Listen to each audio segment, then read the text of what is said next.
Native American Trickster Tales, as related by different Indian tribes. Narrated by Matthew Schmitz.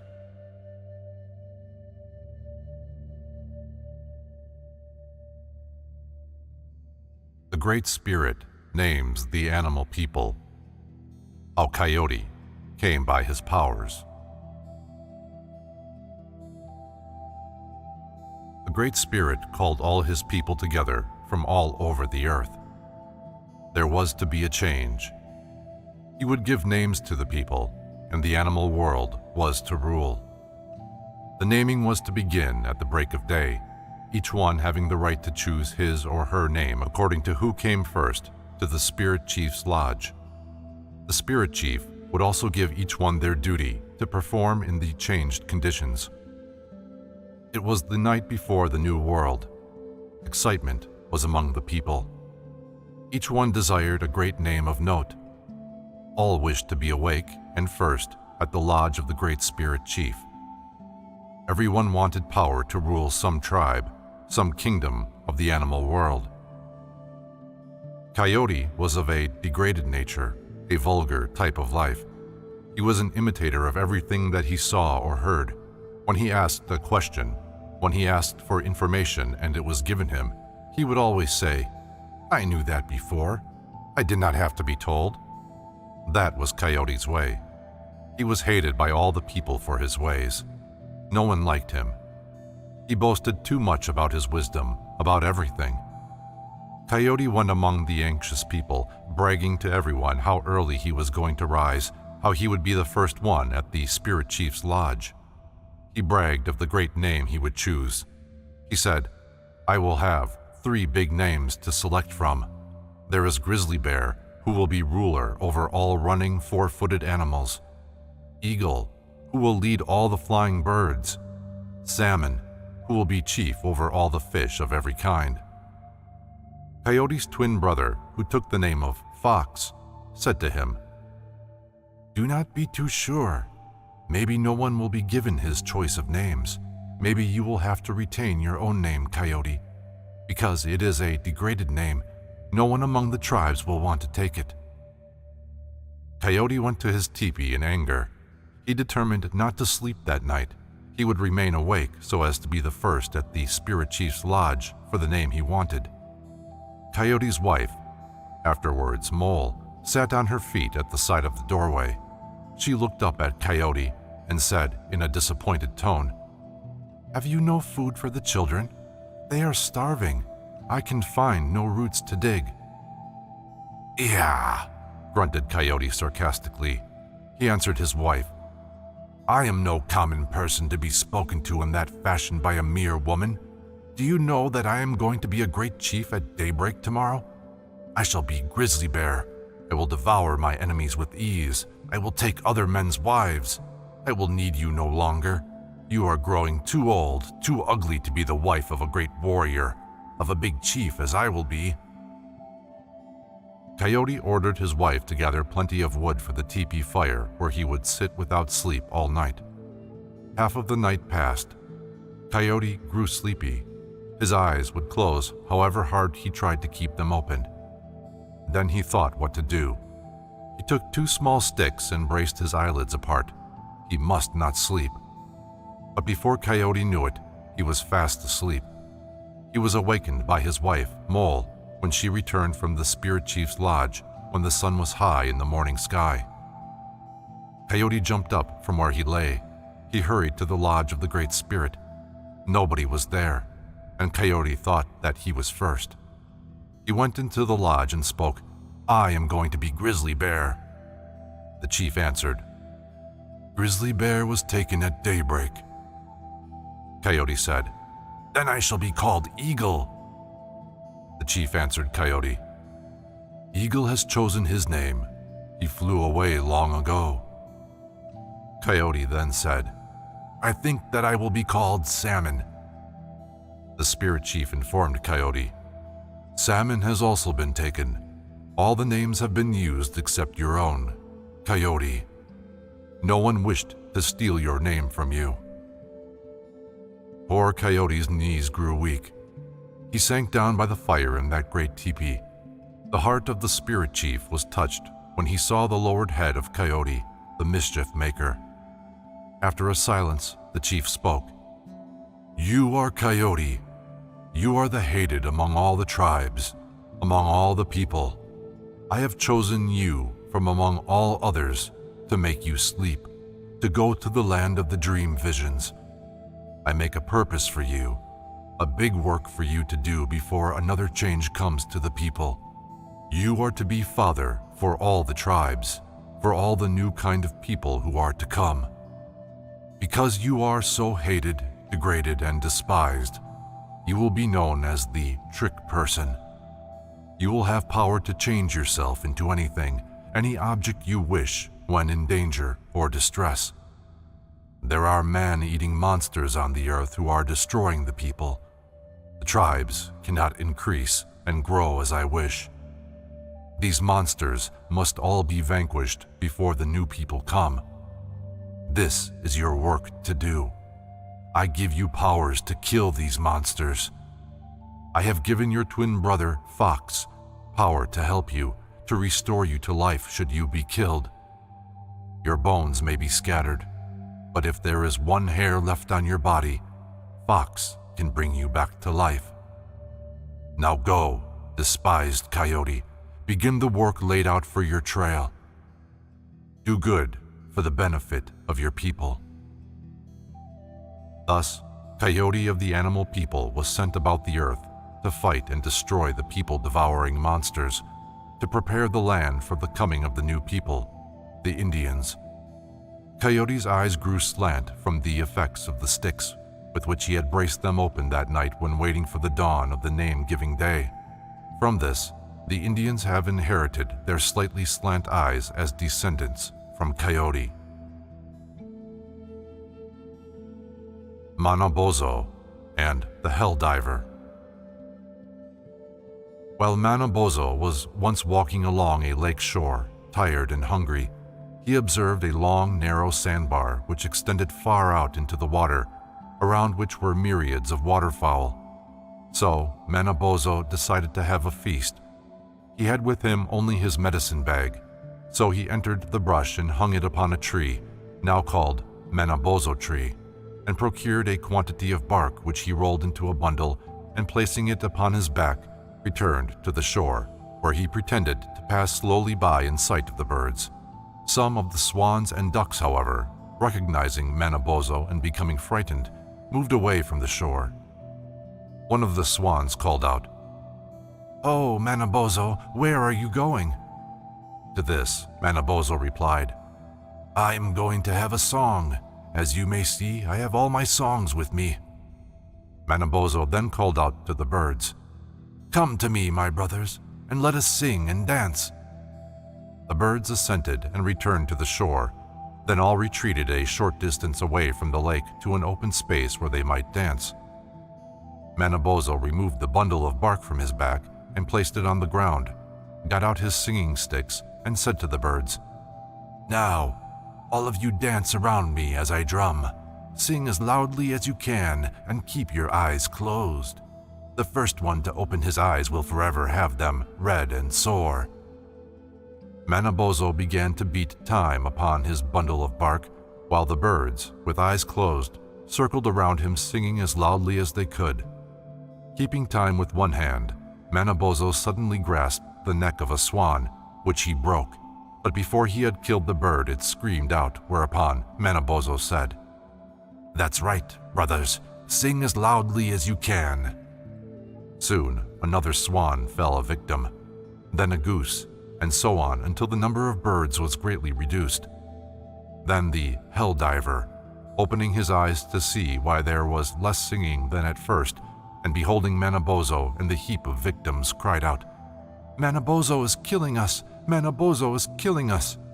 and immediately ran to the water, followed by the remainder of the birds. As the Helldiver was a poor runner, Manobozo soon overtook him and said, "I won't kill you, but you shall always have red eyes and be the laughingstock of all the birds." With this, he gave the bird a kick, sending him far out into the lake, and knocking off his tail, so that the helldiver is red-eyed and tailless to this day. Wakjunkaga, Trickster. As he continued his aimless wandering, unexpectedly, much to his surprise, he met a little fox. "Well, my younger brother, here you are. You are traveling, aren't you?" Yes, here I am," answered the little fox. "The world is going to be a difficult place to live in, and I am trying to find some clean place in which to dwell. That is what I am looking for." Oh, my younger brother, what you have said is very true. I too was thinking of the very same thing.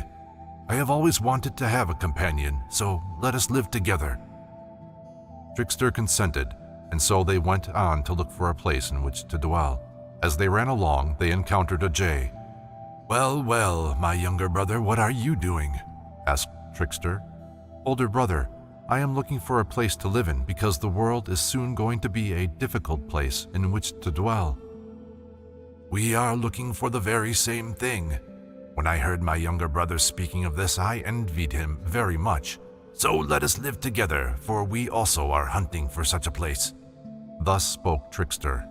Then they went on together, and soon they came across a nit who also joined them. Winter soon approached, and not long after it began, a deep snow fell. The situation of the four now became indeed very difficult. They had nothing to eat, and they were getting quite hungry. Then Trickster spoke. "Listen, there is a village yonder where they are enjoying great blessings. The chief has a son who is killing many animals. He is not married yet, but is thinking of it. Let us go over there. I will disguise myself as a woman and marry him. Thus we can live in peace until spring comes." "Good," they ejaculated. All were willing and delighted to participate. Trickster now took an elk's liver and made a vulva from it. Then he took some elk's kidneys and made breasts from them. Finally, he put on a woman's dress. In this dress, his friends enclosed him very firmly. He now stood there transformed into a very pretty woman indeed.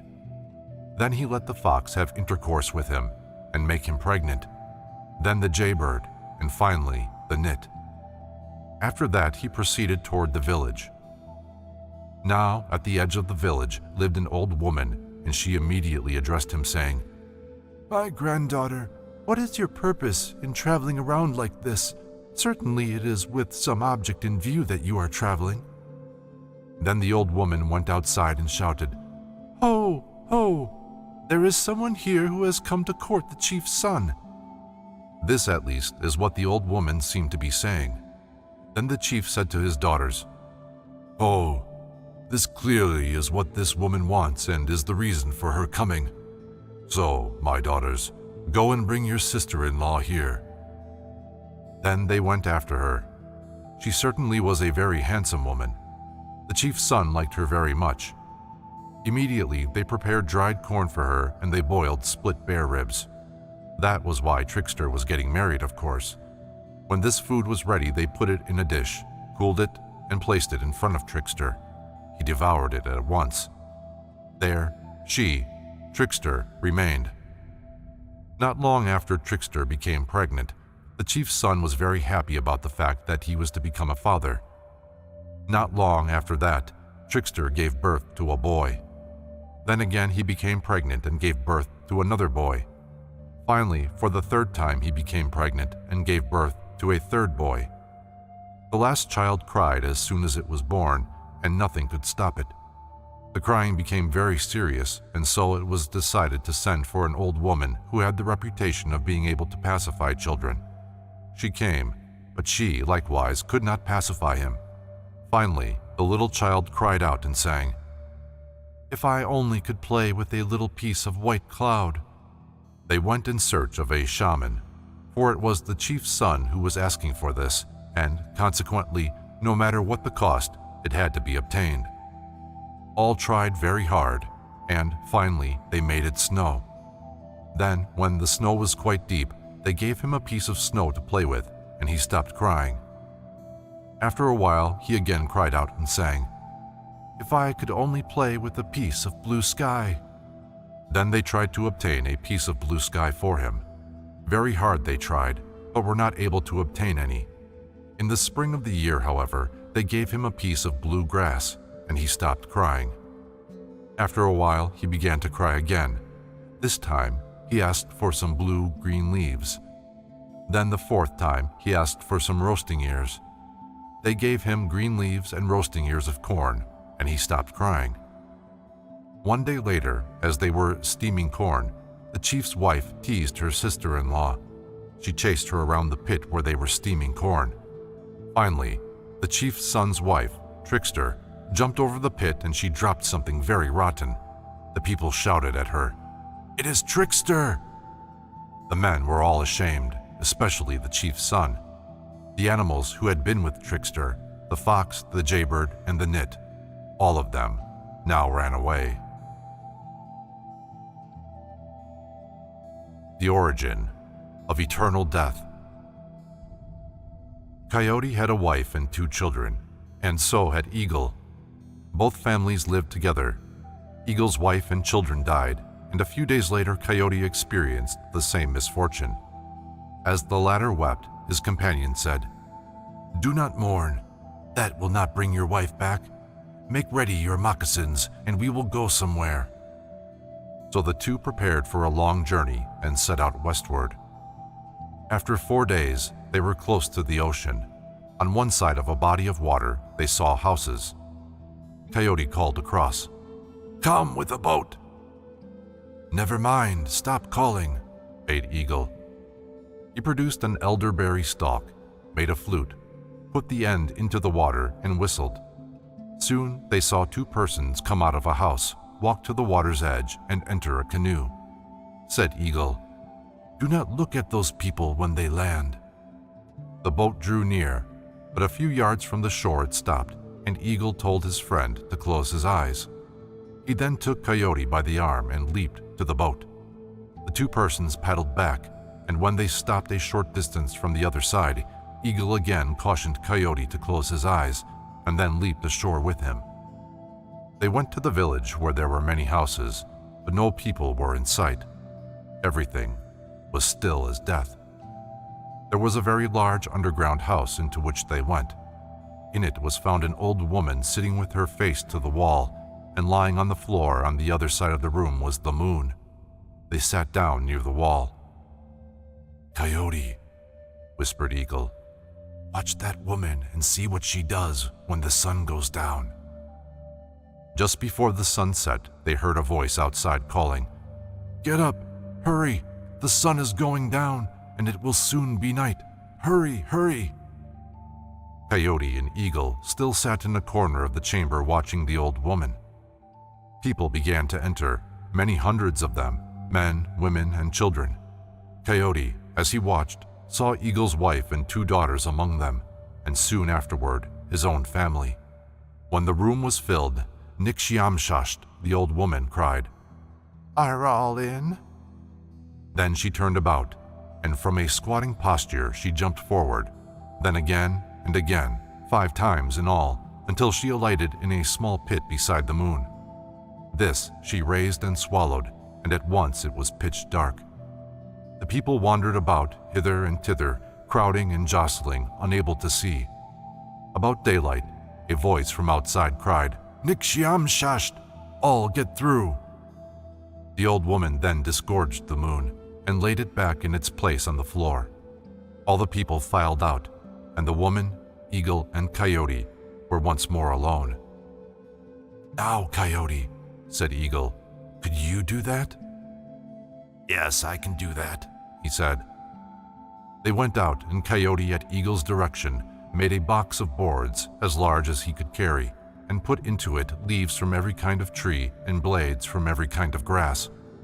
"Well," said Eagle, "if you are sure you remember just how she did this, let us go in and kill her." So they entered the house and killed her and buried the body. Her dress they took off and put on Coyote so that he looked just like her, and he sat down in her place. Eagle then told him to practice what he had seen by turning around and jumping as the old woman had done. So Coyote turned about and jumped 5 times, but the last leap was a little short, yet he managed to slide into the hole. He put the moon into his mouth, but, try as he would, a thin edge still showed, and he covered it with his hands. Then he laid it back in its place and resumed his seat by the wall, waiting for sunset and the voice of the chief outside. The day passed, the voice called, and the people entered. Coyote turned about and began to jump. Some thought there was something strange about the manner of jumping, but others said it was really the old woman. When he came to the last jump and slipped into the pit, many cried out that this was not the old woman, but Coyote quickly lifted the moon and put it into his mouth, covering the edge with his hands. When it was completely dark, Eagle placed the box in the doorway. Throughout the long night, Coyote retained the moon in his mouth until he was almost choking, but at last the voice of the chief was heard from the outside, and the dead began to file out. Everyone walked into the box, and Eagle quickly threw the cover over it and tied it. The sound was like that of a great swarm of flies. "Now, my brother, we are through," said Eagle. Coyote removed the dress and laid it down beside the moon, and Eagle threw the moon into the sky where it remained. The two entered the canoe with the box and paddled toward the east. When they landed, Eagle carried the box. Near the end of the third night, Coyote heard somebody talking. There seemed to be many voices. He awakened his companion and said, "There are many people coming." "Do not worry," said Eagle. "It is all right." The following night, Coyote heard the talking again, and looking about, he discovered that the voices came from the box which Eagle had been carrying. He placed his ear against it, and after a while distinguished the voice of his wife. He smiled and broke into laughter, but he said nothing to Eagle. At the end of the fifth night and the beginning of their last day of traveling, he said to his friend, "I will carry the box now. You have carried it a long way." "No," replied Eagle. "I will take it. I am strong." "Let me carry it," insisted the other. "Suppose we come to where people live and they should see the chief carrying the load. How would that look?" Still, Eagle retained his hold on the box, but as they went along, Coyote kept begging, and about noon, wearying of the subject, Eagle gave him the box. So Coyote had the load, and every time he heard the voice of his wife, he would laugh. After a while, he contrived to fall behind, and when Eagle was out of sight around a hill, he began to open the box in order to release his wife. But no sooner was the cover lifted than it was thrown back violently, and the dead people rushed out into the air with such force that Coyote was thrown to the ground. They quickly disappeared in the west. Eagle saw the cloud of dead people rising in the air and came hurrying back. He found one man left there, a cripple who had been unable to rise. He threw him into the air, and the dead man floated away swiftly. "You see what you have done with your curiosity and haste?" said Eagle. "If we had brought these dead all the way back, people would not die forever, but only for a season, like these plants whose leaves we have brought." Hereafter, trees and grasses will die only in the winter, but in the spring they will be green again. So it would have been with the people. "Let us go back and catch them again," proposed Coyote. But Eagle objected. "They will not go to the same place, and we would not know how to find them. They will be where the moon is, up in the sky."